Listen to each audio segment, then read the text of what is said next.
گاڑی آ کر ایک بہت بڑی بلڈنگ کے سامنے رکی۔ بہت ہی شان کے ساتھ وہ گاڑی سے نیچے اتری۔ Black skirt and white shirt, گلے میں گرے کلر کا سکارف لیے، کٹاؤ دار لبوں کو نیوڈ لپسٹک سے سجائے، آنکھوں پہ بلیک چشمہ لگائے، وہ مغرور حسینہ سامنے نظر آ رہی بڑی سی بلڈنگ کی اونر تھی۔ غانیہ عثمان، عثمان انڈسٹریز کی اکلوتی وارث اور بے انتہا حسین لیکن نک چڑھی۔ وہ اپنے باڈی گارڈ کے ہمراہ سامنے بڑی سی بلڈنگ میں داخل ہوئی۔ سب امپلائیز نے کھڑے ہوتے غانیہ عثمان کو سلام کیا، لیکن اس نے کسی ایک کا بھی جواب دینا ضروری نہیں سمجھا۔ جتنی بڑی وہ کمپنی کی مالک تھی اتنی ہی وہ مغرور بھی تھی۔ لفٹ کے ذریعے وہ اب اوپر اپنے آفس کی جانب بڑھی۔ اس کی ہیل کی ٹک ٹک پہ سبھی نے مڑ مڑ کر اس ظالم حسینہ کو دیکھا۔ Good morning ma'am. اس کے آفس میں انٹر ہوتے ہی زلفی صاحب نے حاضری لگوائی۔ غانیہ اپنی جگہ پہ بیٹھتی چشمہ اتار چکی تھی۔ Good morning mister Zulfiqar. Mister Ghani دکھائی نہیں دیے۔ اپنی سریلی آواز میں وہ ایک ہی نظر میں اپنے آفس میں موجود سب لوگوں کا جائزہ لے چکے تھے۔ میم، دراصل آج وہ لیو پر ہیں، مسٹر ذوالفقار نے ہچکچاتے ہوئے کہا۔ اچھا، کس سے پوچھ کر آج انہوں نے لیو لی؟ اپنی سیٹ کے ساتھ ٹیک لگاتے ہوئے غانیہ نے ماتھے پر ایک بل ڈالے ہوئے پوچھا۔ جی وہ کہہ رہے تھے کہ انہیں آج کہیں جانا ہے تو اس وجہ سے وہ نہیں آ سکتے۔ دیکھیں مسٹر ذوالفقار، یہ کسی کے باپ دادا کی جگہ نہیں ہے، یہ میری کمپنی ہے، غانیہ عثمان کی۔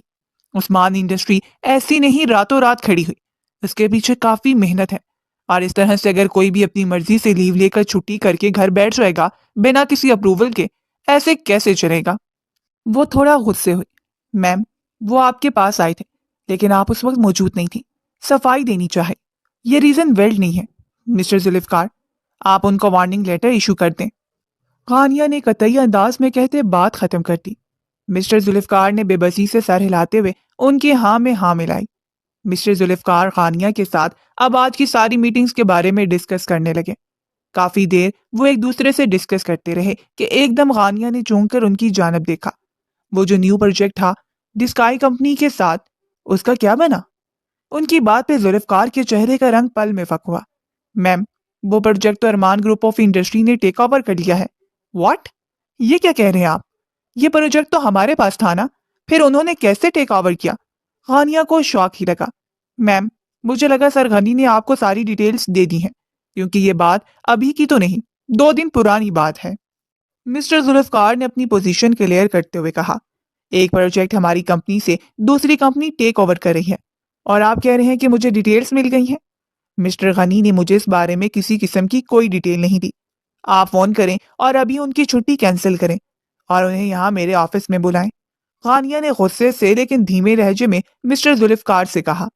جی میں ابھی ان سے بات کر کے آپ کو انفارم کرتا ہوں۔ Do your work fast. غانیہ نے اپنی سبھی پیشانی پہ 2 چھوٹے چھوٹے بل لاتے کہا۔ مسٹر ذوالفقار نے فوراً وہاں سے نکلنا مناسب سمجھا۔ مس غانیہ کے غصے کا وہ بھی نشانہ بن سکتا تھا۔ ایک شین میم کی بوتل کو شیک کرتے ارمان نے اپنی جیت کو سیلیبریٹ کیا۔ مسٹر فیض ملک نے بیٹے کی جیت پہ اسے گلے سے لگایا۔ I am proud of you my son, انہوں نے فخر سے کہا۔ ہر طرف سے میڈیا ان کی دھڑا دھڑ تصویریں کھینچ رہے تھے۔ وہ کوئی عام ہستی تو تھا نہیں، ارمان ملک تھا، ملک انڈسٹری کا اکلوتا وارث۔ آج تو جشن کا سما تھا۔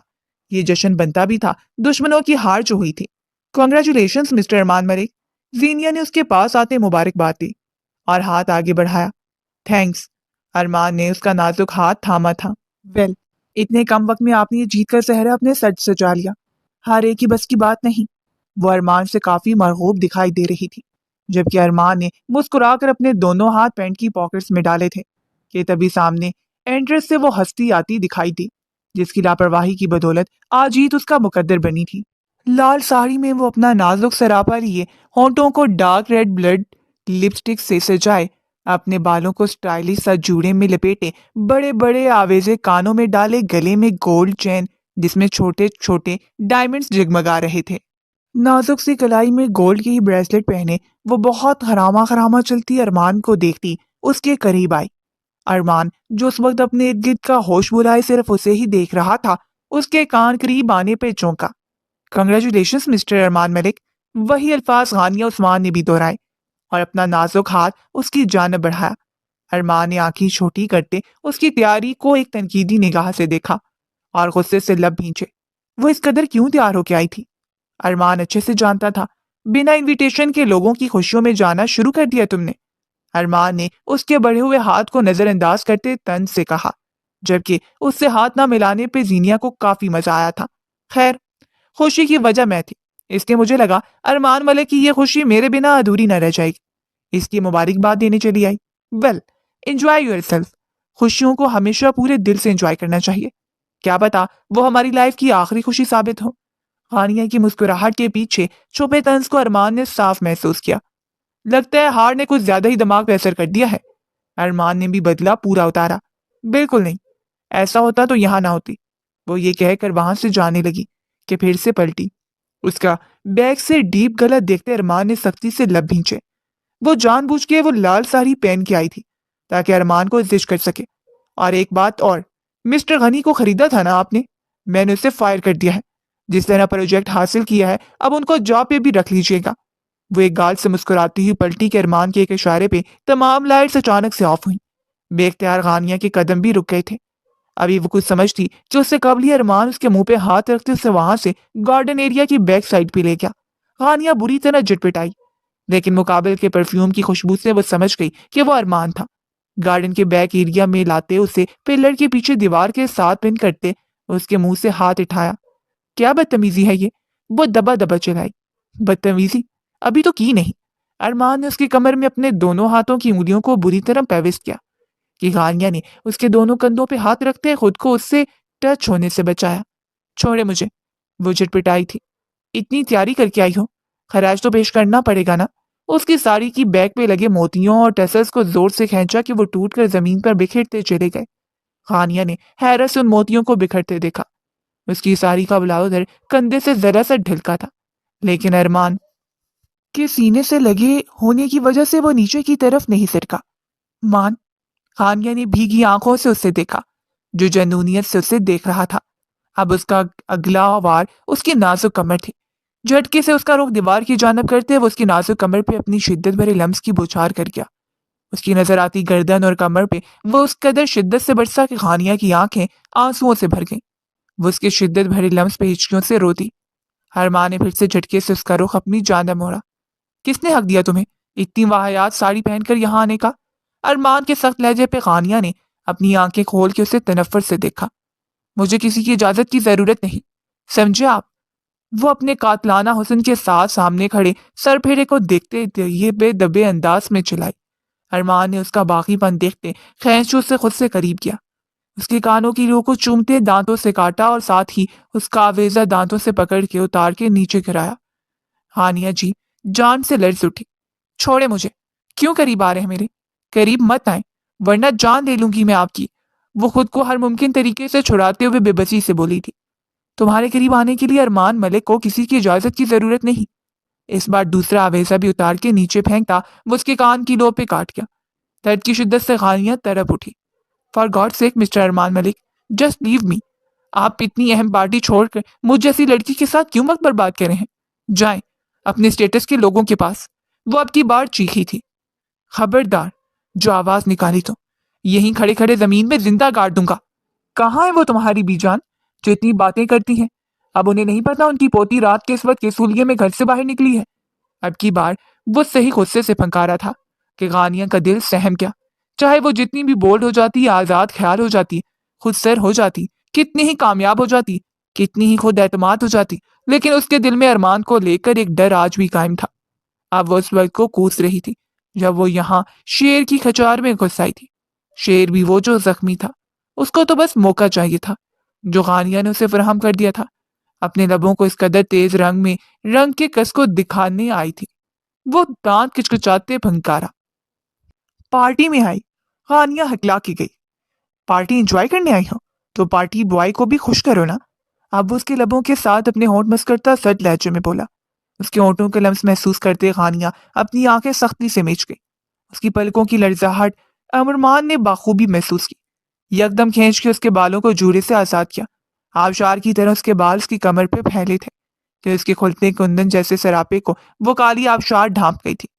آئندہ سولیے میں دیکھا تمہیں تو جان سے مار ڈالوں گا۔ اس سے 2 قدم پیچھے ہوتا وہ اس کو غصے سے دیکھتے بولا، جس کا سر جھکا ہوا تھا۔ آنکھوں کا کاجل رونے سے پھیل گیا تھا۔ کچھ دیر پہلے والا حلیہ تو رہا ہی نہیں تھا، بری طرح ارمان نے اس کا حلیہ بگاڑا تھا۔ اس کی ساڑی کا بلاؤز کندھوں سے نیچے کی طرف ڈھلک رہا تھا۔ اس کے صاف شفاف کندھے دیکھتے ارمان نے اپنے ہونٹوں پہ زبان پھیرتے انہیں تر کیا اور جھٹکے سے اپنا کوٹ اتارتے اسے پہنایا۔ اس کا سارا جسم اور اس کی خوبصورتی ارمان کے کوٹ میں چھپ گئی تھی۔ چلو میرے ساتھ۔ وہ اس کا ہاتھ تھام کے وہیں سے کارپوش کی جانب بڑھا اور اسے اپنی گاڑی میں پٹکنے والے انداز میں بٹھایا۔ آپ مجھے کہاں لے کے جا رہے ہیں ارمان؟ Stop right now. آپ نے جو کیا میرے ساتھ ابھی، اس کے لیے میں آپ کو کبھی معاف نہیں کروں گی۔ وہ روتے ہوئے ارمان کو دیکھتے غصے سے چلائی، جبکہ وہ اس کی پکار کو نظر انداز کرتا گاڑی کو جھٹکے سے ریورس کر گیا اور اسٹیئرنگ کو مکمل گھماتے زور سے ٹرن کیا کہ سیٹ بیلٹ نہ باندھنے کی وجہ سے وہ سیدھا ارمان کی گود میں جا گری۔ ارمان نے جھٹکے سے گاڑی روکی اور ایک غصے بھری نگاہ اس پہ ڈالی۔ ہانیہ کو لگا وہ اچھل کے گاڑی سے باہر جا گری ہے، لیکن ارمان کی گود میں بیٹھتے دھیرے سے آنکھیں واقعی تو شرمندگی کے احساس سے سر جھک گیا۔ ارمان اسے واپس سیٹ پہ پٹکا اور آگے بڑھ کے اس کی سیٹ بیلٹ لگائی۔ اس کی اتنی نزدیکی پہ جہاں ہانیہ کے دل کی دھڑکنیں عجیب ہو رہی تھیں، وہیں پل پل ارمان کے غصے کا غراف بڑھتا جا رہا تھا۔ سنسان روڈ پہ گاڑی رواں دواں تھی۔ وہ سپاٹ انداز میں ڈرائیونگ کر رہا تھا۔ منع کیا تھا کہ کبھی ایسی ڈریسنگ مت کرنا، لیکن ضد میں آ کے ہمیشہ وہی کام کرتی ہو جس سے روکا جائے۔ ارمان کا دماغ غصے کی شدت سے پھٹا جا رہا تھا، ہاتھوں کی نیلی رگیں بھی ابری ہوئی تھی۔ ارمان گاڑی روکیں، مجھے نہیں جانا آپ کے ساتھ کہیں، وہ بہت ہمت کرتے بولی، جس پہ ارمان نے گاڑی کی سپیڈ مزید بڑھا دی۔ ارمان، وہ گھبرا گئے۔ گاڑی کی سپیڈ وہ مسلسل بڑھائے جا رہا تھا۔ ہانیہ نے ڈر کے مارے اپنی آنکھوں پہ ہاتھ رکھ لیا۔ ایک بار پہلے بھی وہ اس طرح کی تیز ڈرائیونگ کر چکا تھا اور اس میں اس نے اپنے بھائی جیسے دوست کو کھو دیا تھا، لیکن شاید ابھی بھی وہ باز نہیں آیا تھا۔ مزید کچھ کھونا باقی تھا۔ وہ زاروں کے تار ہو دی۔ اس کے مسلسل ہچکیاں لیتے وجود کو دیکھتا ارمان دانتوں پہ دانت رکھتا گاڑی کی سپیڈ سلو کر گیا، لیکن وہ بس روئے جا رہی تھی کہ تبھی جھٹکے سے گاڑی رکی۔ ہانیہ نے چہرے سے ہاتھ ہٹائے تو عثمان ہاؤس کو دیکھتے اس کی جان میں جان آئی۔ رخ پھیر کے اس سر پھرے ملک کو دیکھا، جس کے ہاتھ ابھی بھی اسٹیئرنگ پہ مضبوطی سے جمے تھے، جبکہ نظریں ونڈو سکرین پہ تھی۔ ہانیہ نے گاڑی کا دروازہ کھول کے نیچے اترنا چاہا، لیکن وہ لاک تھا۔ سوالیہ نظروں سے ارمان کو دیکھا۔ آئندہ مجھے اس حلیے میں دکھی تو مجھ سے برا کوئی نہیں ہوگا۔ وہ اسے وارننگ دیتی نگاہوں سے دیکھ رہا تھا۔ میں کیا پہنوں کیا نہیں، یہ میں خود فیصلہ کروں گی، آپ کی پابند نہیں میں۔ وہ بھی اب عثمان ہاؤس کو دیکھتی تھوڑا شیر ہو کے بولی تھی۔ اس کی اتنی آواز اور ہمت کو دیکھتے ارمان زیر لب مسکرایا تھا۔ وہ بھی اس کے اتنے جان دیدہ انداز کو سمجھ گیا تھا۔ بازو سے پکڑ کے اسے اپنی طرف کھینچا۔ ہانیہ کا دل کسی سوکھے پتے کی مانند لرزا۔ تم پہنو اور کل ہی پہننا اس طرح کا بےہودہ لباس، ایک لفظ نہیں بولوں گا، لیکن پھر تمہیں یہاں عثمان ہاؤس نہیں چھوڑوں گا، سیدھا رخصتی لے کے ملک ہاؤس لے کے جاؤں گا، اور تب تمہاری بی جان بھی میرا کچھ نہیں بگاڑ سکیں گی۔ اور ہاں، میں کل ویٹ کروں گا، تم اپنے پہناوے میں تبدیلی مت لانا، کیونکہ مجھے تو بہت ایکسائٹمنٹ ہے رخصتی اور سہاگ رات کی، یقیناً تمہیں بھی ہوگی، اس لیے کل لازمی اس سے بھی بےہودہ لباس پہنا۔ اتنا کہتے ارمان نے گاڑی کا دروازہ لاک کھول دیا۔ وہ جھٹ سے نیچے اتری۔ دوسری طرف سے ارمان بھی نیچے اترا تھا، جبکہ اپنے روم میں پریشان سی بی جان ونڈو سے ان دونوں کو دیکھ چکی تھی۔ رکو، ارمان نے اسے روکا تو وہ انہی قدموں پہ تھم گئی۔ کوٹ تو میرا۔ ارمان نے سگریٹ سلگاتے اگلا حکم نامہ جاری کیا۔ ہانیہ نے بے یقینی سے اسے دیکھا۔ سنائی نہیں دیا؟ میرا کوٹ واپس کرو، بہت قیمتی ہے۔ وہ سگریٹ کی کش لیتا کوٹ اس کے تن سے اتروا گیا۔ غصے سے اس کی جانب بڑھاتے ہانیہ کی آنکھیں ایک بار پھر پانیوں سے بھر گئیں۔ اپنے کوٹ سمیت یہاں سے دفع ہو جاؤ، وہ انگلی اٹھاتے اسے پش کر گئی۔ اسی انگلی اپنی انگوٹھے اور شہادت کی انگلی میں لے کر ارمان نے بہت زور سے اس کی انگلی کو دبایا کہ ہانیہ کی چیخ بلند ہوئی۔ اپنی انگلی کو تھامے وہ بے حس و حرکت گہرے سانس بھرتی بے یقینی سے اسے دیکھ رہی تھی۔ اس نے پہلی بار یوں ہانیہ کو جسمانی درد دیا تھا۔ اس کی انگلی بری طرح لال ہو گئی تھی۔ درد کی شدت سے اس کا سفید چہرہ انتہا کا لال پڑ رہا تھا۔ کوٹ ہانیہ سے لیتے اس نے بھی سڑک میں اسے پھینکا اور اس کو لائٹر سے نظر آتش کر دیا۔ دیکھتے ہی دیکھتے اس کوٹ نے آگ پکڑی۔ ہانیہ سانس روکے یہ منظر دیکھے جا رہی تھی۔ اسے یقین نہیں آ رہا تھا کہ ارمان اس قدر بدل گیا ہے، بلکہ اسے یہی لگا سامنے اس کا ارمان نہیں، کوئی اور ہی شخص کھڑا ہے۔ اتنی حیرت سے کیا دیکھ رہی ہو؟ تمہارے تن کو چھو لیا تھا اس نے، اس لیے میری نظر میں بے مول ہو گیا۔ ارمان نے ہاتھ جاڑتے اسے وجہ بتائی، جسے سن کے ہانیہ نے سر نفی میں ہلایا۔ اپنی ساڑی کے بلاؤز کو دونوں ہاتھوں سے تھامے وہ اندر بھاگی تھی، جبکہ ارمان کتنی دیر وہیں گاڑی کے ساتھ ٹیک لگائے کھڑا سگریٹ پھونک رہا تھا۔ بی جان اسے مسلسل ونڈو سے دیکھے جا رہی تھی۔ وہ آج بھی ویسا ہی تھا۔ خانیہ کے معاملے میں آج بھی وہ پوزیسو تھا۔ اس کی خانیہ کے لیے پرواہ دیکھ کے وہ زیر لب مسکرائی۔ وہ جتنا مرضی اس سے لاپرواہی برتتا، نفرت کا اظہار کرتا، لیکن وہ جانتی تھی وہ اس سے آج بھی محبت کرتا ہے، ٹوٹ کے چاہتا ہے، اس کی کیئر کرتا ہے، اور اس کے معاملے میں وہ کسی کی سننے والا نہیں تھا۔ سگریٹ کو جوتوں کے نیچے مسلا تو اسی پل اس کے موبائل پہ ملک صاحب کی کال آنے لگی۔ وہ یک تک اس کال کو آتا دیکھتا جا رہا تھا۔ اس کے دل میں اس وقت باپ کو لے کے کوئی جذبہ بھی نہیں ابھر رہا تھا۔ وہ بے تاثر چہرے کے ساتھ کھڑا ان کا نام اپنے موبائل پہ بلنک ہوتا دیکھتا اوپر آسمان کی جانب دیکھنے لگا۔ یہ لڑکی اس خاندان کی بہو نہیں بنے گی۔ اس کا باپ قاتل ہے میری بیوی کا۔ اس کی بیٹی کو میں اپنی بہو بنا لوں؟ کبھی نہیں ہوگا ایسا، فیض ملک نے سخت اور خودرے لہجے میں کہا اس پل۔ ارمان ملک جس قدر غصے میں آیا تھا، شاید وہ سب کچھ تہس نہس کر کے رکھ دیتا۔ ان پلوں کو یاد کرتا وہ پھر سے اذیت میں جانے لگا تھا۔ وہ اس کے ماموں عثمان کی بیٹی تھی، اس کو جان سے عزیز تھی، اس کی روح کا حصہ بن چکی تھی۔ اس نے اپنی نانی بھی جان سے کہہ کے اس نے غانیہ سے نکاح کر لیا تھا۔ تب تک ایسی کوئی بات مشہور نہیں تھی، یہاں تک کہ ان کا نکاح فیض ملک نے بہت ہی دھوم دھام سے کروایا تھا۔ لیکن فیض ملک نے نکاح کے کچھ عرصے بعد ہی اس حقیقت سے پردہ اٹھایا کہ ان کی بیوی کا قاتل ان کی بیوی کا بھائی ہے۔ ہاں، یہ سچ تھا کہ اس کی مما کا قتل ہوا تھا، لیکن قتل کا الزام عثمان یعنی ان کے بھائی پہ لگے گا یہ اندازہ نہ تھا۔ وہ غمسان لڑائی کیسے بھول سکتا تھا؟ وہ دن اس کی زندگی کا سب سے بدترین دن ثابت ہوا تھا جب فیض ملک نے عثمان کا گریبان پکڑا تھا۔ بولو، جواب دو، کیا نہیں مارا تم نے میری بیوی کو؟ فیض صاحب غصے سے پھنکارے تھے۔ آپ غلط سمجھ رہے ہیں فیض بھائی، ایسا کچھ نہیں ہوا تھا، عثمان نے اپنا گریبان چھڑاتے ہوئے کہا، جبکہ خانیہ وہاں بت بن کے کھڑی ان کو لڑتا دیکھ رہی تھی۔ بی جان سر تھامے بیٹھی تھی۔ جھوٹ مت بولو، تم نے مارا میری بیوی کو، اپنی بہن کو۔ تمہارا دل نہیں کانپا؟ بہن تھی وہ تمہاری یار، میرے بچے کی ماں، اور آج تک میں یہی سمجھتا آیا وہ ایک حادثہ تھا۔ اگر مجھے وہ سامل اور اس کی بیوی نہ بتاتے۔ فیض نے عثمان کے سب سے قابل اعتبار ملازموں کا نام لیا تو اسے بری طرح سے شوق لگا۔ یہ کیا بول رہے ہو؟ انہیں یقین آیا، لگا نا شوق، مجھے بھی لگا جب حقیقت کھلی کہ تم ہی قاتل ہو اپنی بہن کے۔ سب کو یہی لگا وہ سب ایک حادثہ تھا، جبکہ وہ حادثہ نہیں، ایک سوچی سمجھی پلاننگ تھی۔ تم نے میری مریم کو دھوکے سے یہاں بلایا اور اسے مار ڈالا، فیض نے دکھ سے کہا، جبکہ عثمان تو اب تک سکتے میں تھا۔ تم مجھ پہ اتنا گھٹیا الزام کیسے لگا سکتے ہو فیض؟ وہ بہن تھی میری، عثمان دکھ سے بولے۔ سوتیلی بہن، فیض نے سوتیلی پہ زور دیا۔ اندر آتا ارمان کمرے کی دہلیز پہ جم گیا۔ جائیداد کی خاطر تم نے میری زندگی کو چھین لیا عثمان، کیا ملا تمہیں یہ سب کر کے؟ کبھی معاف نہیں کروں گا، تمہیں جان سے مار ڈالوں گا۔ فیض غصے سے عثمان پہ ہاتھ اٹھا گئے اور پھر مارتے چلے گئے، جبکہ عثمان چپ چاپ مار کھاتے رہے، ایک بار بھی پلٹ کے جوابی کاروائی نہ کی۔ خانیہ اپنے باپ کو یوں مار کھاتا سہک کے نہ پائی تھی اور بیچ میں آتے دونوں کو ایک دوسرے سے دور کرنے لگی، اور اسی اثنا میں عثمان صاحب اس کو بیچ سے ہٹانے لگے کہ فیض صاحب نے اسے دھکا دیا۔ وہ لڑکھڑاتی زمین بوس ہوئی۔ فیض، عثمان غصے سے چلائے، اور اس طرح عثمان کا بھی ہاتھ ان پہ اٹھ گیا۔ فیض ملک کے منہ سے خون نکلا۔ اپنے باپ پہ عثمان کو ہاتھ اٹھاتا دیکھ کر ارمان بھی سہ نہ سکا، اور اس نے آگے بڑھ کر عثمان صاحب کو پیچھے کی طرف پش کیا۔ وہ بھی ذرا سا لڑکھڑاتے پیچھے گرے تھے۔ بابا، غانیہ گھبرا کے ان کے پاس آئی۔ اس وقت وہ دونوں ہی اپنے باپ کے ساتھ کھڑے ایک دوسرے کو نفرت سے دیکھ رہے تھے۔ جرت کیسی ہے میرے بابا کو ہٹ کرنے کی؟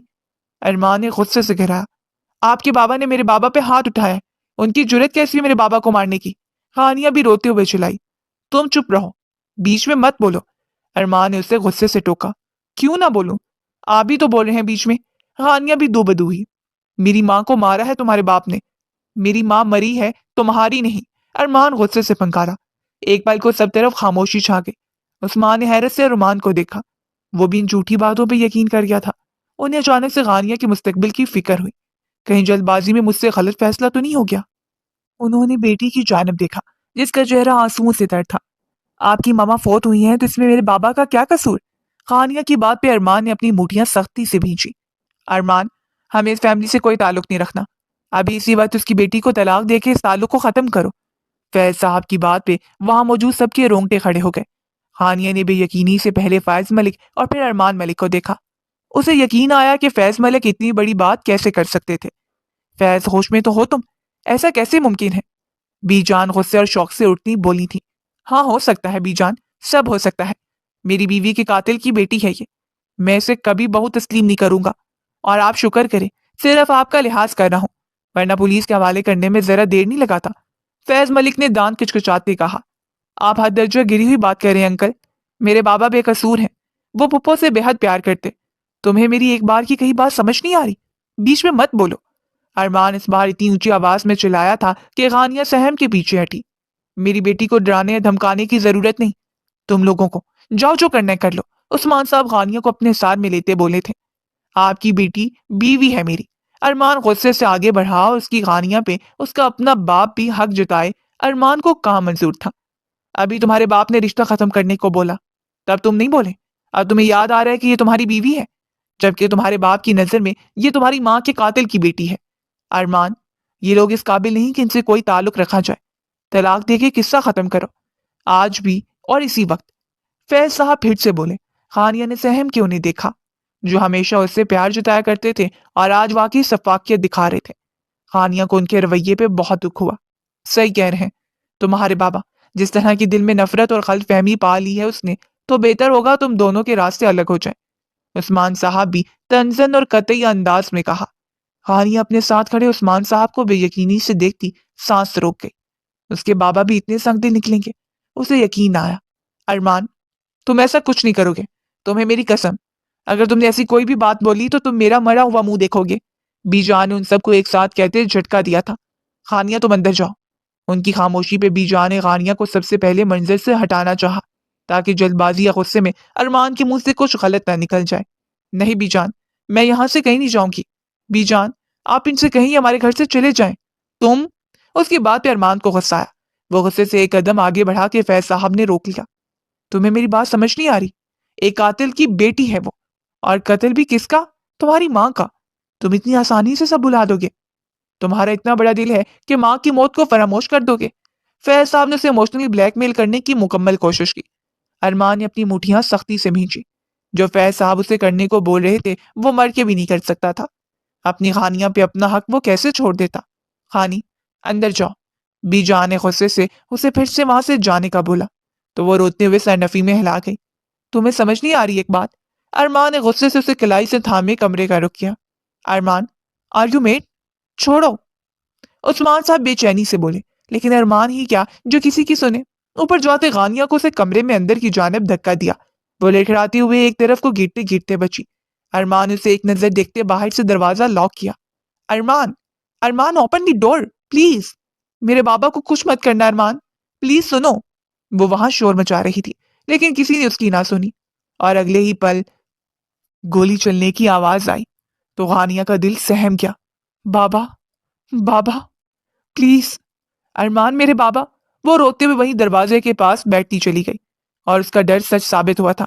عثمان صاحب نے خود پہ گولی چلائی تھی لیکن خوش قسمتی سے ارمان نے انہیں روک دیا، ورنہ وہ جانے فانی سے کوچ کر جاتے۔ عثمان، پاگل ہو گئے ہو تم؟ کیا کر رہے تھے؟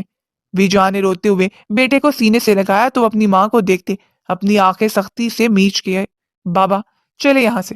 ارمان نے فیض ملک کی کلائی تھامے باہر کی جانب بڑھنا چاہا۔ تم نے آج اس کی بیٹی سے تعلق نہیں توڑا ارمان، لیکن اب تمہیں میری قسم ہے تم ان سے کوئی تعلق نہیں رکھو گے۔ بھول جاؤ کہ اس خاندان سے کبھی ہمارا کوئی تعلق تھا، یا اس کی بیٹی سے۔ جس نے تم نے ان کی بیٹی سے تعلق جوڑا اس دن تم اپنے باپ کا مرا ہوا منہ دیکھو گے، اور میں تمہیں کبھی معاف نہیں کروں گا۔ وہ باہر آتے دل برداشتہ ہو کے بولے تھے کہ ارمان نے سر جھکا لیا۔ وہ جا چکے تھے۔ ارمان نے پلٹ کے ایک نظر عثمان حویلی پہ ڈالی اور قدم باہر بڑھا دیے۔ وہ چھوڑ آیا تھا وہ سب گلیاں، وہ راستے، وہ منزلیں، وہ باتیں، وہ چاہتیں، وہ راتیں، وہ زندگی، وہ جنون، وہ عشق، وہ محبت کا ستارہ۔ ارمان نے کرب سے اس حویلی کو دیکھا جس میں داخل ہوئے اسے 1 سال ہو گیا تھا، اور آج بھی وہ چاہ کے اس گھر کی دہلیز پار نہ کر سکا، پر وہ تعلق بھی نہ توڑ سکا اس لڑکی سے۔ وہ تو اس کی روح میں بستی تھی، اس کی روشن صبح کا چمکتا سورج تھی، اس کی محبت کا چمکتا ستارہ تھی۔ وہ گاڑی میں بیٹھتا واپس گاڑی موڑ گیا، جبکہ غانیہ کو رو رو کے برا حال تھا۔ کسی طرح آج وہ اپنا کوٹ جلا گیا تھا، اسے رہ رہ کے اس کی یہ نفرت رلا رہی تھی۔ عجیب اذیت تھی، نہ وہ اسے اپناتا تھا نہ چھوڑتا تھا۔ جو نہ مل سکے وہ بے وفا، یہ بڑی عجیب سی بات ہے۔ جو چلا گیا مجھے چھوڑ کے وہی آج تک میرے ساتھ ہے۔ تم وہاں کیوں گئے تھے؟ فیض صاحب نے لبھیجے اس سے پوچھا۔ ارمان اپنی پاکٹس میں ہاتھ ڈالے مطمئن انداز میں باپ کے کٹہرے میں کھڑا تھا۔ کچھ پوچھ رہا ہوں تم سے، صرف 1 سال کا ڈرامہ تھا وہ ارمان، اب تم دوبارہ اس کے قریب جا رہے ہو۔ فیض ملک نے اپنا غصہ کس طرح دبایا ہوا تھا یہ وہی جانتے تھے۔ میں نے سے کوئی تعلق نہیں جوڑا، ارمان نے ابھی بھی سر جھکائے سرسری انداز میں کہا۔ تو پھر رات کو سے لے کر کہاں نکلے تھے؟ فیض صاحب کی بات پہ اس نے اپنا سر اٹھا کے باپ کو دیکھا۔ فیض صاحب اس کی آنکھوں کی گہری سرخی دیکھ کر ایک پل کو چپ سے ہو گئے۔ میری بیوی ہے، میرے نکاح میں ہے، وہ میری عزت ہے، اگر کچھ غلط دیکھوں گا تو جان سے مار دوں گا اسے، وہ جارحانہ انداز میں بولا۔ تبھی بولا تھا کہ چھوڑ دو اسے، ختم کر دو اس بے نام رشتے کو۔ اگر اس نے تم نے یہ رشتہ ختم کر دیا ہوتا تو آج کبھی بھی اس بات کی نوبت نہ آتی۔ بابا، مر سکتا ہوں لیکن غانیہ کو اپنے سے جڑے رشتے سے آزاد نہیں کر سکتا۔ آپ نے مجھے قسم دی کہ میں اسے کوئی تعلق نہیں جوڑوں، تو نہیں جوڑا، کوئی تعلق نہیں جوڑ رہا، قدم پیچھے لے چکا ہوں، آپ کی بات کا مان رکھا ہوا ہے، نہیں توڑا، لیکن اپنا حق اسے ختم نہیں کر سکتا بابا جان۔ وہ میری ہے، صرف میری، اپنے پورے وجود کے ساتھ وہ صرف ارمان ملک کی ہے۔ اسے کوئی اور دیکھے یا چھوئے، جان لے لوں گا اس کی۔ ارمان کا جارحانہ انداز فیض صاحب کو بہت کچھ سوچنے پہ مجبور کر رہا تھا۔ میں نے تمہارا رشتہ طے کر دیا ہے، زینیا وہاب کے ساتھ۔ وہ اپنے قدم دروازے کی جانب بڑھ رہا تھا جب اپنے باپ کی آواز سنتا رکا۔ اس کو لگا جیسے اس کے باپ نے اس کا دل ہی نکال لیا ہو۔ وہ جھٹکے سے ان کی جانب پلٹا۔ بابا، یہ آپ کیا کہہ رہے ہیں؟ میں کیسے کسی اور سے شادی کر سکتا ہوں؟ ارمان ملک کے ماتھے پہ فکر کی لکیریں نمودار ہوئی۔ کیوں نہیں کر سکتے؟ تم نے کہا تھا کہ تم اس لڑکی کو ہمیشہ کے لیے اپنے نکاح میں رکھو گے، لیکن یہ بھی طے ہوا ہے کہ تم اسے رخصت کر کے گھر نہیں لاؤ گے۔ تو ٹھیک ہے، وہ رہے تمہارے نکاح میں، اپنے باپ کی دہلیز پہ، لیکن اس کا مطلب یہ نہیں کہ تم آگے نہیں بڑھو گے۔ زینیا وہاب ایک بہت اچھی لڑکی ہے اور ہمارے ہم پلہ بھی ہیں، وہ لوگ تمہیں پسند بھی کرتی ہے اور یہ رشتہ ہر لحاظ سے مناسب ہے۔ تو میرا خیال ہے تمہیں اس رشتے کے بارے میں سوچنا چاہیے، اس سے تمہیں اپنی زندگی میں آگے بڑھنے میں مدد ملے گی اور اس لڑکی کو بھلانے میں بھی۔ فیض ملک کی بات سنتے ہوئے ارمان صرف انہیں دیکھے گا جبکہ چہرے پہ ہر تاثر سے پاک تھا۔ آپ میرا بہت بڑا امتحان لے رہے ہیں بابا جان، ارمان نے کچھ توقف کے بعد ان سے کہا۔ امتحان تو میرا ہوا ارمان، تمہاری ماں کو کھویا ہے میں نے صرف اور صرف اس جائیداد کی وجہ سے، لیکن میں وہ سب کچھ بھول گیا ہوں تمہاری وجہ سے، بی جان کی وجہ سے، کیونکہ میں آپ دونوں کو دکھ نہیں دینا چاہتا اور امید کرتا ہوں کہ تم بھی مجھے دکھ نہیں دو گے۔ فیض ملک نے بہت طریقے سے بات کرتے ہوئے ارمان کو اپنے حق میں ہموار کیا۔ ارمان جاتے ہوئے ان کی پشت دیکھنے لگا۔ اپنی جگہ وہ بھی ٹھیک تھے۔ ماما کی موت کو بلانا اتنا آسان نہیں تھا، لیکن اس کے باوجود انہوں نے اتنا اس کے لیے کیا تھا کہ اسے مجبور نہیں کیا تھا کہ وہ غانیہ کو طلاق دے۔ اب مجبوراً اسے اپنے بابا کی بات مانی ہی پڑی تھی۔ کچھ ہی دنوں بعد پھر سے ملک ہاؤس میں ہر طرف روشنی عروج پہ پھیلی ہوئی تھی۔ خوشیوں کی کلکاریاں تھیں، اور کیوں نہ ہوتی۔ فیض ملک اکلوتے بیٹے کی آج منگنی تھی، وہ بھی زینیا وہاب کے ساتھ۔ فیض ملک نے بہت بڑے پیمانے پہ فنکشن ارینج کیا تھا۔ ارمان ملک بہت سنجیدہ انداز میں وہاں پر ایک طرف کھڑا اس ماحول کو دیکھے جا رہا تھا جس میں وہ وہاں بظاہر تو موجود تھا، لیکن اس کا دل وہاں نہیں تھا۔ وہ دل تو صرف ایک ہی لڑکی کے نام پہ دھڑکتا تھا، غانیہ عثمان۔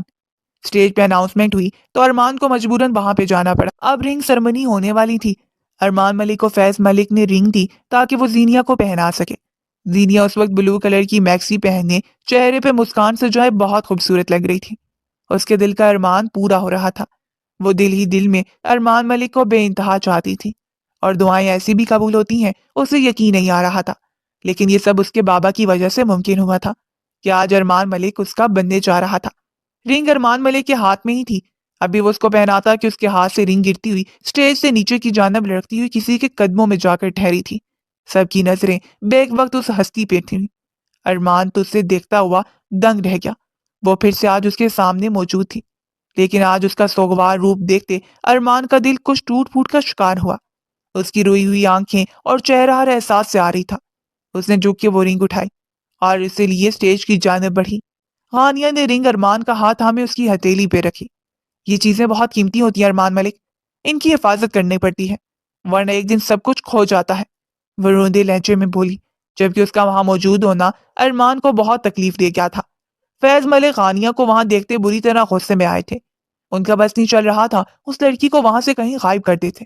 کتنی مشکل سے انہوں نے ارمان کو اس منگنی کے لیے راضی کیا تھا، اور اب پھر سے اس کے راستے میں یہ لڑکی رکاوٹ بن رہی تھی۔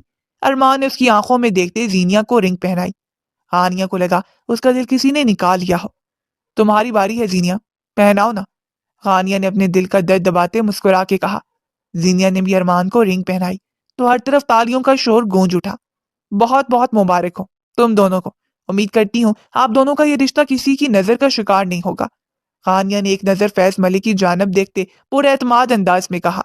اب جیسے آپ اپنی زندگی میں آگے بڑھ گئے ہیں ارمان ملک، ٹھیک ویسے مجھے بھی حق ہے اپنی زندگی میں آگے بڑھنے کا۔ کیا مطلب؟ کیا کہنا چاہتی ہو تم؟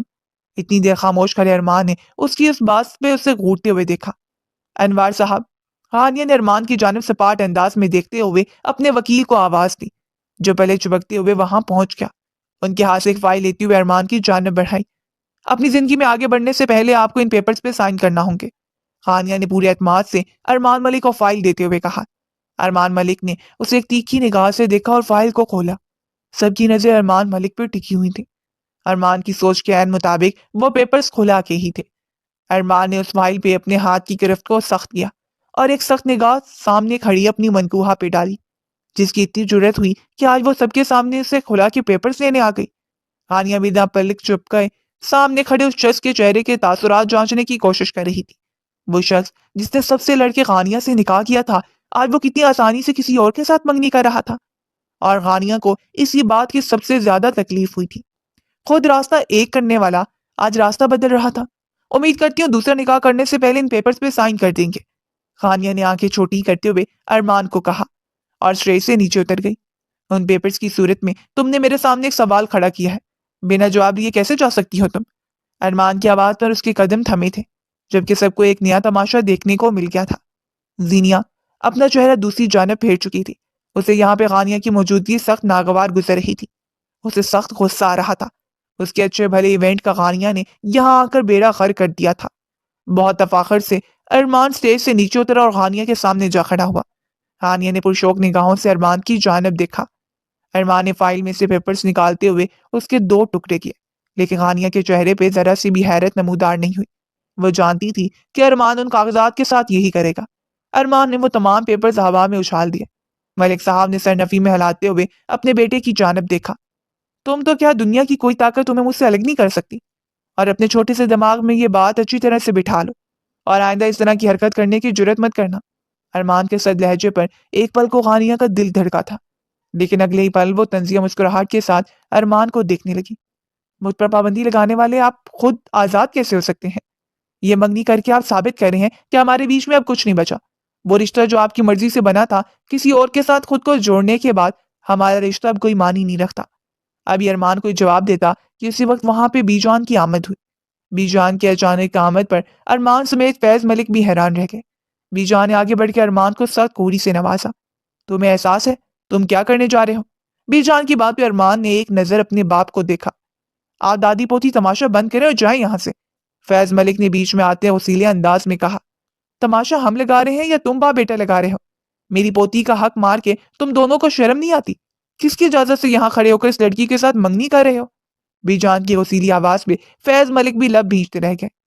ارمان ملک کو کسی کی اجازت کی ضرورت نہیں ہے۔ ارمان ملک اپنا ہر فیصلہ خود کرتا ہے۔ ارمان ملک نے اپنے باپ کو سرخرو کرتے ہوئے بی جان کو جواب دیا۔ ایسی بات ہے تو غانیہ عثمان بھی اپنے فیصلے خود کرتی ہے، اور میرا ہی فیصلہ ہے کہ مجھے آپ کے ساتھ مزید کسی بھی تعلق میں نہیں رکھنا۔ مجھے آپ سے طلاق۔ غانیہ ارمان ملک، ارمان کی غصیلی آواز پورے حال میں گونجی تھی۔ تمہیں منع کیا تھا کہ یہ لفظ دوبارہ اپنی زبان سے مت لانا، لیکن تم ہمیشہ وہی کرتی ہو جس سے منع کرتا ہوں، اور یہ میری نرمی کا جو تم ناجائز فائدہ اٹھا رہی ہو، بہتر ہوگا خود پہ قابو کر لو، ورنہ ایسی جگہ مار دوں گا کہ اٹھنے کے قابل نہیں رہو گی۔ آخری الفاظ اس نے اس کے قریب ہوتے سرگشانہ انداز میں کہے۔ اس کی بات پہ غانیہ کا چہرہ شرم و حیا سے لال ہو گیا تھا۔ دل بھی تھا کہ دھڑکے جا رہا تھا۔ سامنے کھڑا شخص واقعی بے باک تھا۔ اپنے لفظوں سے وہ ہمیشہ ہی غانیہ کو الجھا کے رکھ دیتا تھا، بلکہ باتوں کے علاوہ اب وہ اپنے عمل سے بھی اسے یہ ضرور باور کرواتا تھا کہ اس پہ سب سے زیادہ حق ارمان ملک کا ہے۔ ایک طرف مجھ پہ اپنا حق جتا رہے ہیں اور دوسری طرف آپ میرا حق کسی اور کو دے رہے ہیں، کیا یہ زیادتی نہیں؟ غانیہ نے تیکھے انداز میں اس کے قریب ہوتے ہوئے کہا۔ کوئی ضرورت نہیں اپنے حق کی بھیک مانگنے کی، چلو یہاں سے، اب تم سے اور تمہارے بیٹے سے عدالت میں ملاقات ہوگی۔ فیض ملک سے غصیلے انداز میں بولتی بی جان ارمان ملک کو انگاروں پہ گھسیٹ گئی۔ بی جان، آپ ایسا کچھ نہیں کریں گی، ورنہ آپ سب میرا وہ روپ دیکھیں گے جو میں نہیں چاہتا کہ کوئی دیکھے۔ وہ بامشکل خود پہ ضبط کرتے ہوئے بولا۔ ارمان ملک، تمہیں جو کرنا ہے کر لینا، میری غانیہ سے دور رہنا۔ آپ جہاں باپ نے بولا کٹ پتلی کی طرح وہاں رشتہ جوڑ لیا، کل کو باپ کے کہنے پہ تم میری غانیہ کو بھی چھوڑ دو گے تو اب چھوڑ دو۔ بی جان، ارمان نے دانت پیستے ان کی جانب قدم بڑھائے۔ سب حیرت زدہ اس سر کو دیکھ رہے تھے جو اتنے آرام سے کسی اور لڑکی کے ساتھ منگنی کر رہا تھا، جبکہ اپنی منکوہا کے لیے وہ حد درجے پاگل ہو رہا تھا۔ غانیہ کو مجھ سے الگ کرنے کا مطلب ہے میری موت۔ اس کے بعد پہ غانیہ اور بی جان سمیت فیض ملک نے بھی دہل کے اس کی جانب دیکھا۔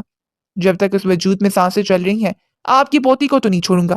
اب ایک ہی حل ہے، مجھے مار دیں، ویسے ہی جیسے میری ماں کو۔ وہ کرب و درد میں مبتلا ہوتا اپنی بات مکمل نہیں کر پایا تھا۔ بی جان نے دانت پیستے فیض ملک کی جانب دیکھا جس کی ایک ضد کی وجہ سے غانیہ اور ارمان دور ہو گئے تھے۔ غانیہ کا ہاتھ تھامے اس بار وہ بنا کچھ کہے ملک ہاؤس سے باہر نکل گئی۔ یہ سب کیا تھا مسٹر ملک؟ آپ نے تو کہا تھا کہ ارمان غانیہ کو ڈیورس دے دے گا۔ اسی بیس پہ زینیا کی منگنی ارمان سے کی گئی ہے، لیکن آپ کے بیٹے نے تو صاف لفظوں میں سے چھوڑنے سے انکار کر دیا ہے۔ تو پھر آگے کیا؟ میری بیٹی اس لڑکی کی سوتن بن کے اس گھر میں آئے گی؟ زینیا کے والد نے غصے بڑے لہجے میں پوچھا، جبکہ ان کی بات سنتے ارمان نے سختی سے لب بھینچے باپ کو دیکھا اور تعصب سے سر ہلایا۔ آپ کو کہا تھا مجھ سے میری غانیہ کو الگ کرنے کا مت سوچیے گا بابا جان، لیکن آپ نے تو ان سے منگنی ہی اسی شرط پہ کی ہے کہ میں غانیہ کو۔ ارمان نے بات ادھوری چھوڑ دی۔ مسٹر عزیز، ایک بات کلیلی سن لیں، میں ایک چھوڑ 10 منگنیاں کر لوں، ایک چھوڑ 10 نکاح کر لوں، لیکن میں غانیہ کا تھا ہوں اور اسی کا رہوں گا، ٹھیک ویسے جیسے وہ میری ہے۔ ارمان نے قطعی انداز میں یہ بات ختم کر دی۔ تو بیٹا میری بیٹی کی زندگی برباد کیوں کر رہے تھے؟ وہ بھی طنزیہ انداز میں بولے۔ ارمان ایک نظر باپ کو دیکھا اور اپنے ہاتھ میں پہنی انگوٹھی اتار کے عزیز صاحب کے ہاتھ میں رکھی۔ لیں، بچ گئی آپ کی بیٹی کی زندگی برباد ہونے سے۔ وہ بھی کون سا کم تھا، ایٹ دی اسپاٹ فیصلہ لینے والوں میں سے تھا۔ ارمان، فیض صاحب غصے سے بھرے، پلیز بابا اب اور نہیں، اب مجھے بھی اور ان کو ہم دونوں کو دھوکے میں رکھ کے یہ منگنی کروا رہے تھے، لیکن اب نہیں، اور پلیز میری ریکویسٹ ہے آپ سے کہ اس سب کو ختم کر دیں، چاہے دنیا ادھر کی ادھر ہو جائے گا، غانیہ میری زندگی سے کبھی نہیں نکلے گی، اور اگر آپ چاہتے ہیں کہ وہ نکل جائے تو میرے مرنے کی دعا کریں۔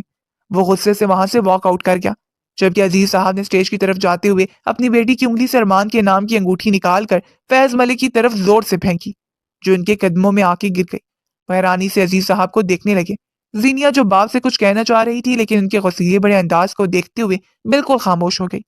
مسٹر عزیز اسے اپنے ساتھ گھسیٹتے ہوئے اسٹیج سے نیچے اترتے ہوئے وہاں سے واک آؤٹ کر گئے۔ ان کے ساتھ آئے مہمان بھی ان کے ساتھ ہی نکلتے چلے گئے۔ جہاں کچھ دیر پہلے روشنی روشنی بکھری تھی، اچانک وہاں سب کچھ بکھر گیا۔ خانی، بس بس میری بچی، آج کے بعد نہیں رونا۔ جتنا رونا تھا رو لیا، جتنی تکلیف سہنی تھی سہ لی، اس رشتے کے ساتھ جتنی وفا کرنی تھی تم نے کر لی، اب بس اب اور نہیں۔ میں اب اپنی پوتی کو مزید دکھ میں نہیں پلتا ہوا دیکھ سکتی۔ ارمان ملک کو اگر کسی اور لڑکی کے ساتھ تعلق رکھنا ہے، اپنی زندگی میں کسی اور لڑکی کو شامل کرنا ہے، تو اسے تمہیں چھوڑنا ہوگا، اور یہی میرا بھی فیصلہ ہے۔ پلیز بی جان، ایسے تو نہ کہیں، مانا کہ میں آپ کے کہنے پہ وہاں گئی تھی، وہ پیپرز بھی اس کو دیے، آپ نے یہی کہا تھا نا کہ اگر اس نے سائن کر دیے تو پھر میں اس کی زندگی سے نکل جاؤں، لیکن آپ جانتی ہیں نا اس نے سائن نہیں کیے ہیں، اس کا مطلب ہے وہ آج بھی مجھ سے۔ بس کر دو غانیہ، اور کتنا خوش فہمیوں میں جینے کی کوشش کرتی رہو گی؟ 1 سال سے تم نے اپنے اوپر جو کھول چڑھا کے رکھا ہے، اب آہستہ آہستہ وہ اتر رہا ہے۔ میں چاہتی ہوں تم واپس وہی بن جاؤ، میری ایسی غانیہ جسے کوئی توڑ نہ سکے، کوئی بخیر نہ سکے۔ کیوں کیوں غانیہ، کیوں تم ارمان کو دیکھ کر کمزور پڑ گئی؟ اس 1 سال میں تم تو بہت مضبوط بن گئی تھی میری جان، پھر کیوں تم آج اتنی کمزور پڑ گئی ہو کہ اس شخص کی طلب ہونے لگی ہے تمہیں؟ بھی جان، یہ سچ ہے کہ 1 سال نے مجھے کافی بدل دیا ہے، لیکن میرے دل میں جو محبت، جو چاہت، جو عزت ارمان کے لیے ہے، وہ آج بھی کم نہیں ہوئی۔ بابا کے جانے کے بعد میں بہت ٹوٹ گئی تھی، شاید مر جاتی اگر میرے نام کے ساتھ ارمان کا نام نہ جڑا ہوتا۔ اس کے نام کا آسرا ہی تھا کہ میں واپس اپنے پیروں پہ کھڑی ہوئی، بابا کا بزنس سنبھالا، لیکن اتنا یہ بھی سچ ہے کہ یہ سب ارمان کی وجہ سے ہی ہوا، کیونکہ میرے نام کے ساتھ اس کا نام جو جڑا ہے۔ آپ جانتی ہیں بھی جان، جس دن یہ نام ہٹا اس دن غانیہ کی آخری سانس ہوگی۔ غانیہ، کیوں دیوانگی والی بات نہیں کر رہی ہو؟ تم جانتی ہو وہ کسی اور سے منگنی کر ہے، اس کے باوجود تم اس کا انتظار کرو گی، خود کو خود تکلیف دے رہی ہو، تم ایک سیراب کے پیچھے بھاگ رہی ہو۔ بی جان نے اس کے چہرے پہ پیار دیتے ہوئے بے بسی سے کہا۔ بی جان، آپ ہی تو چاہتی تھی کہ ہم ایک ہو جائیں، پر تب میں انکار کرتی آئی، اور آج جب میں آپ سے کہہ رہی ہوں کہ ہمیں ایک ہونا ہے تو آپ میری بات نہیں سن رہی۔ وہ رو دی۔ کیسے ایک ہونا ہے؟ کیسے ایک ہونا ہے؟ مجھے یہ بتاؤ غانیہ، کیسے؟ تم کیوں ناممکن باتیں کر رہی ہو؟ تم جانتی ہو کہ وہ شخص اپنی زندگی میں کسی اور لڑکی کو شامل کر چکا ہے، پھر تمہاری گنجائش کہاں نکلتی ہے اس کی زندگی میں کہ تم اور وہ ایک ہو سکو؟ اچھا چھوڑو ان سب باتوں کو، زیادہ پریشان ہونے کی ضرورت نہیں ہے، جب وقت آئے گا تو دیکھا جائے گا، جاؤ ریسٹ کرو، بیجان نے اس کے چہرے پر درد کے تاثرات دیکھتے ہوئے محبت بھرے انداز میں کہتے اسے کمرے کی جانب بھیجا۔ وہ اب کی بار چپ چاپ اٹھتے ہوئے اپنے کمرے میں آ کر زمین پہ بیٹھتی، ہاتھ آگے بڑھا کے دراز میں سے نکاح کا البم نکالا۔ ان تصویروں میں وہ دونوں کتنے خوش تھے، ایک دوسرے کے سنگ کھڑے، وہ ایک دوسرے کو مکمل کر رہے تھے۔ لیکن آج اسے کسی اور لڑکی کے ساتھ دیکھ کر وہ اندر تک ٹوٹ گئی تھی۔ اس البم کو سینے سے لگائے وہ گھٹی گھٹی آواز میں روتی تھی۔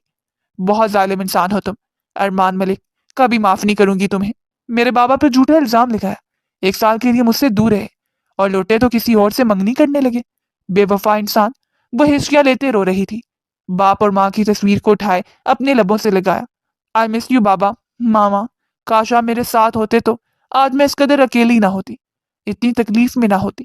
بابا، آپ مجھے یوں روتا دیکھتے تو کتنا تڑپ جاتے۔ 1 سال سے خود پہ سختی کا گھول چڑھائے رکھا تاکہ کوئی مسز ارمان ملک کے قریب نہ آ سکے۔ خود کو سینت سینت کے ارمان کے لیے سنبھال کے رکھا۔ اور ارمان نے کیا کیا؟ کتنی آسانی سے میری جگہ کسی اور کو دے دی۔ I hate you Arman Malik, I hate you. وہ گھٹنوں میں سر دیے پھوٹ پھوٹ کے رو دی۔ اس دوران دروازہ کھلنے کی آواز اسے بالکل سنائی نہ دی، لیکن ارمان کے پرفیوم کی مخصوص خوشبو اس کے نتنوں سے ٹکرائی تو اس کا دل دھڑکنے لگا۔ لیکن پھر بھی وہ یوں ہی بے حس و حرکت بیٹھی رہی۔ ارمان اس کے نزدیک جا کے زمین پہ بیٹھتا خود بھی بیڈ کے ساتھ ٹیک لگا گیا اور اس نازک سی گڑیا کو دیکھا جو اس کے دل کی دھڑکن تھی۔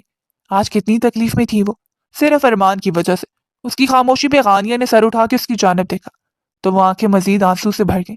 اس کے ہاتھ میں پکڑی اپنے نکاح کی البم پہ نگاہ جا ٹھہری تو ارمان کے دل کو کچھ چھپا۔ وہ نکاح کی البم اٹھائے رو رہی تھی۔ مطلب اس سے بھی ارمان کی طلب تھی، چاہت تھی، محبت تھی۔ محبت کا جو ستارہ ارمان کے دل میں روشن ہوا تھا، اس کی روشنی غانیہ کے دل تک رسائی حاصل کر گئی تھی۔ کیوں آئے ہیں یہاں؟ جائیں یہاں سے۔ وہ غصے سے اس البم کو جھپٹتے ہوئے بولی۔ جانے کے لیے نہیں آیا، وہ بھی اسے اپنی طرف کھینچتے محبت سے بولا۔ آئے ہی کیوں ہیں؟ اپنی نئی نویلی منگیتر کو چھوڑ کے، اور آپ نے تو قسم کھائی تھی نا اس گھر میں قدم نہیں رکھیں گے، پھر اب کیوں آئے ہیں؟ آج وہ ارمان سے سارا حساب کتاب بے باک کرنے پہ تولی ہوئی تھی۔ مجھے یہاں آنے سے کون روک سکتا ہے؟ تم روکو گی؟ ارمان اسے اپنے قریب کھینچتے اپنی گود میں بٹھا۔ ہانیہ کا دل یکدم بری طرح دھڑکا۔ پتہ نہیں کیوں نکاح کے بعد جب بھی اکیلے میں ملا ہمیشہ اس طرح بے باک ہوتا جا رہا تھا کہ غانیہ کو اس سے اب خوف آنے لگا تھا۔ کچھ دن پہلے ہی تو کتنا بری طرح بیہیو کیا تھا، صرف لال رنگ کی ساڑی پہننے پہ۔ آپ مجھ سے دور رہ کے بات کریں۔ اب میں نے کئی ایسی گھٹیا لباس نہیں پہنا کہ آپ میرے ساتھ اس طرح کی حرکتیں کریں۔ وہ نظریں چڑھاتے خوفکی سے بولی۔ کس نے منع کیا پہننے سے؟ پہن سکتی ہو، جو چاہے پہن سکتی ہو، لیکن صرف میرے سامنے۔ تمہیں دیکھنے کا حق، تمہیں چھونے کا حق صرف ارمان ملک کو ہے۔ وہ جنونی انداز میں اس کے گرد باہیں پھیلاتے اس کی آنکھوں میں جھانکتے بولا۔ اور ارمان ملک کو چھونے کا حق سب کو ہے کیا؟ وہ بھی دو بدو ہوئی۔ ارمان سے پرشوق نگاہوں سے دیکھنے لگا۔ اس کے بازو پہ انگلیوں کی ٹریسنگ کرتا وہ چپ سا ہو گیا۔ اس کی خاموشی پہ غانیہ کو الجھن سی ہونے لگی۔ غانی، تم جانتی ہو کسی اپنے کے جانے کا دکھ کیا ہوتا ہے؟ وہ سر جھکائے اس کے بازو پہ مسلسل انگلیوں کی ٹریسنگ کرتے دھیمے لہجے میں بول رہا تھا۔ جانتی ہوں، میں نے ماما بابا کو کھویا ارمان، وہ روندے لہجے میں بولی، لیکن اس کا کسی نے قتل نہیں کیا۔ ارمان نے فوراً اس کی بات اچکی تو غانیہ نے لب بھینچے اسے دیکھا۔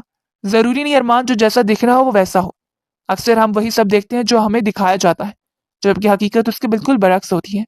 اس بات کو آپ جیسا ایک سمجھدار انسان نہ سمجھ سکے تو کسی اور نے کیا سمجھنا؟ غانیہ نے افسوس سے سر ہلاتے اس کی گود سے اٹھنا چاہا تو ارمان اسے کھینچ کے واپس بٹھایا۔ تم کہنا کیا چاہ رہی ہو؟ سب جانتے ہیں اس دن ماموں نے ماما کو بلوایا تھا اور ان کے کھانے میں زہر ملایا تھا۔ اسی دن ماما کی ڈیتھ ہوئی تھی۔ اس دن کو یاد کرتے ارمان کا دل خون کے آنسو رویا۔ تو کیا اس سے یہ ثابت ہوتا ہے کہ ان کو زہر بابا نے دیا؟ غانیہ کی بات پہ ارمان اسے یکٹک دیکھے گیا۔ اگر ایسی بات نہیں تھی تو ماموں کی پلیٹ میں بھی وہی کھانا تھا نا، ان کو کچھ نہیں ہوا، تو کیا شک ان پہ نہیں جائے گا؟ ارمان کو غصہ آنے لگا۔ شاید آپ صحیح کہہ رہے ہیں، لیکن جس باؤل سے پھپھو نکال کے اپنی پلیٹ میں کھانا کھا رہی تھی اسی باؤل سے بابا نے بھی کھایا تھا، پھر بابا کو کیوں کچھ نہیں ہوا؟ جو سوال وہ کر رہا تھا وہی سوال غانیہ نے اس سے کیا تو بری طرح سے وہ چونک گیا۔ تمہیں یہ سب کس نے کہا؟ اس کے لہجے میں بے چینی اور بے یقینی سے تھی۔ بابا نے اس دنیا سے جانے سے پہلے مجھے سب کچھ بتا دیا تھا، لیکن وقت نے مہلت ہی نہیں دی کہ آپ کو سچائی بتا سکتی۔